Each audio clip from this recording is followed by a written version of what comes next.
नंदुरबार जिल्हा पोलीस अधीक्षक श्रवण दत्त यस यांची बदली, तर नंदुरबार जिल्हा पोलीस अधीक्षकपदी अश्विनी सानाप.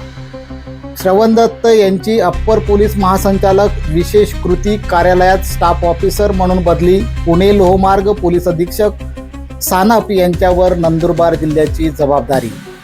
नंदुरबार जिल्हा पोलीस दलात मोठा प्रशासकीय बदल करण्यात आला असून विद्यमान पोलीस अधीक्षक श्रवण दत्त यस यांची बदली करण्यात आली असून त्यांच्या जागी पुणे लोहमार्ग पोलीस अधीक्षक पदावर कार्यरत असलेल्या अश्विनी सानप यांची नंदुरबार जिल्हा पोलीस अधीक्षकपदी नियुक्ती करण्यात आली आहे. मिळालेल्या माहितीनुसार श्रवण दत्त यस यांची बदली अप्पर पोलीस महासंचालक विशेष कृती तसेच सहाय्यक पोलीस महानिरीक्षक आस्थापना यांच्या स्टाफ ऑफिसर म्हणून करण्यात आली आहे. त्यांच्या कार्यकाळात नंदुरबार जिल्ह्यात कायदा व सुव्यवस्था राखण्यासाठी त्यांनी अनेक महत्त्वपूर्ण निर्णय घेतले.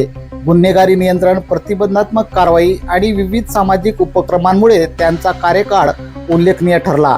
दरम्यान नव्याने नियुक्त झालेल्या अश्विनी सानप या पुणे लोहमार्ग जिल्हा विभागात अधीक्षक म्हणून कार्यरत होत्या. त्यांच्या अनुभवाचा फायदा नंदुरबार जिल्ह्याच्या कायदा व सुव्यवस्थेला होईल अशी अपेक्षा व्यक्त केली जात आहे. या बदलीमुळे जिल्हा पोलीस प्रशासनात नव्या नेतृत्वाची सुरुवात होत असून येणाऱ्या काळात गुन्हेगारीवर नियंत्रण आणि नागरिकांच्या सुरक्षेसाठी अधिक प्रभावी उपाययोजना राबवण्यात येतील अशी अपेक्षा व्यक्त केली जात आहे.